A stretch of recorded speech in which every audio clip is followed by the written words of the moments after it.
wonderful weather to welcome our guest today, Broadway lyricist Tim Rice, whose latest musical, From Here to Eternity, will be part of the Finger Lakes Musical Theater Festival. Tim Rice is a legend, and we thank you so much for joining us today, sir. Thanks for being with us in studio. Pleasure. A legend for sure. I remember seeing your name on the score, some of the music that I've played in orchestra and band, and just to name a few, The Lion King, Jesus Christ Superstar, Aladdin, Evita. Quite accomplished you are. Yeah. Those are just small little productions. Really, Yeah, just a little bit. Yeah.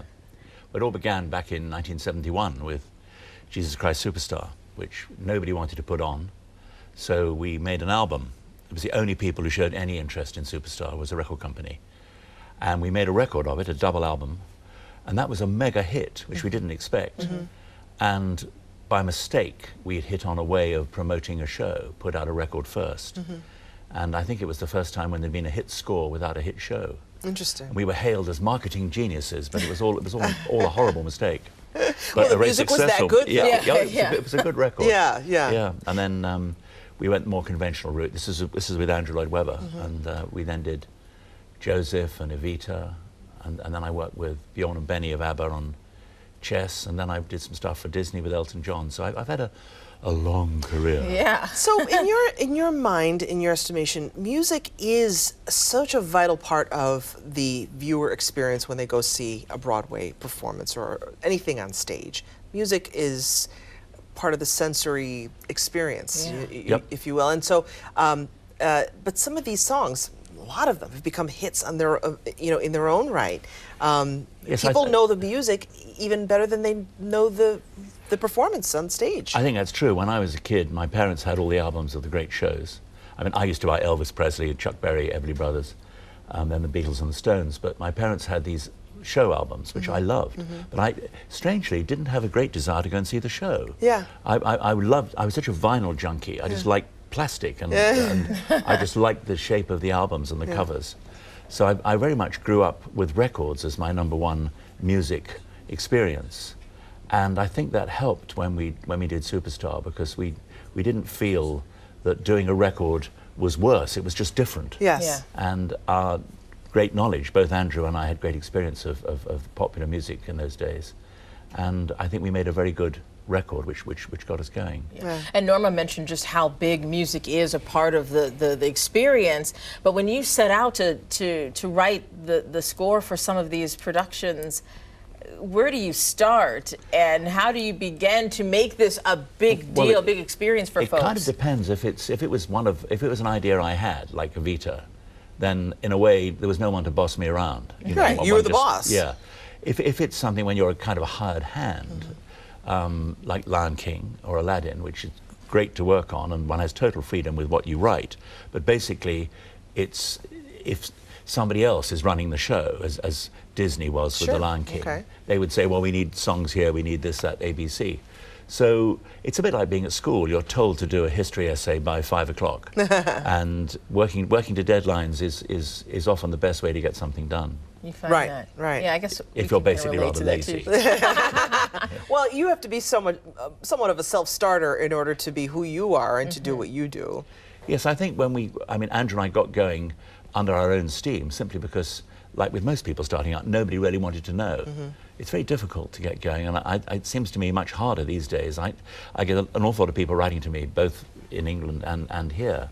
How do you get going? And I'm not quite sure. I don't really know what to say. Yeah. All I would say is, if you've written a musical, get it on live somewhere, even if it's a school or an amateur production or whatever, because getting it seen live is always much, much better than just a CD or just a recording. Yeah. People need to see something actually happening. Okay. But it can be at quite a modest level. Interesting.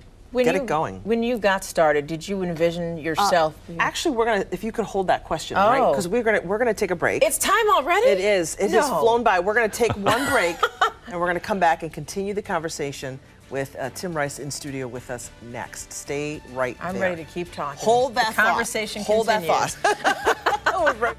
All right. right, Broadway lyricist Tim Rice is back with us now. We need to talk about what brought you to our area. His latest musical, From Here to Eternity, will be part of the Finger Lakes Musical Theater Festival, and that's kicking off in several days here, a matter of days here. June 29th, excuse me, and you're here to talk all about it. You had a question before we left. You wanted to ask? Well, yeah, I just wanted to know if when you got started writing music, did you envision yourself this big superstar writing tons of music for all these Broadway plays and musicals, or did you just set out to make good music? Yes, you did. No, you set the bar high.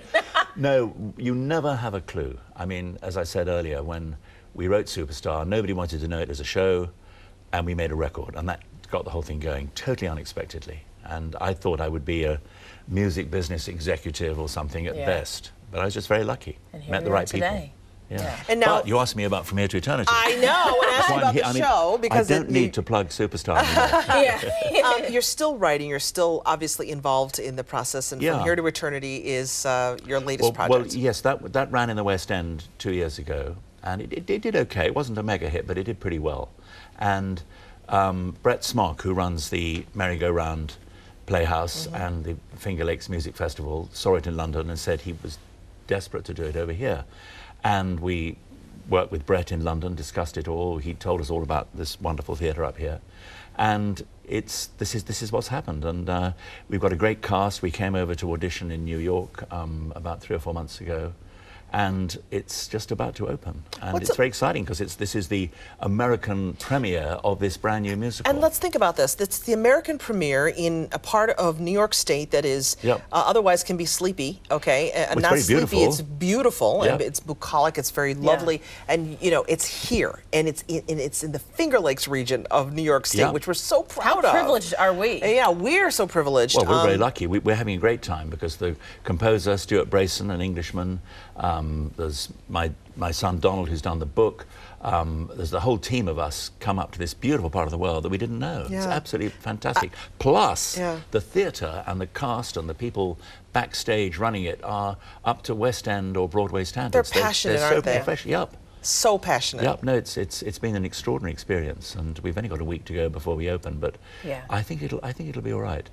I think so. Who knows? Yeah. I have a good feeling about it. Hit. Yeah. If not, it's back to plugging The Lion King. Yeah. Well, speaking of, you know, that's on Broadway currently. I think it still is. What do you think of when these are remade and we hear some of the music again? Well, it's on Broadway, so what do you think of The Lion some of these King, remakes? I worked on that for about 2 or 3 years with Disney and Elton on the songs for the film, and then I also did some stuff for Beauty and the Beast, and Beauty and the Beast was transferred from animated film to Broadway, and it did very well. And then they said, we're going to do The Lion King. And I thought, yikes, you can't, how do you do that on stage? But they did a mighty good job. Yeah. But most of the work the hardest work for me and Elton on that project was in the movie. That was where we were there all the time getting the movie together, because we were starting from scratch.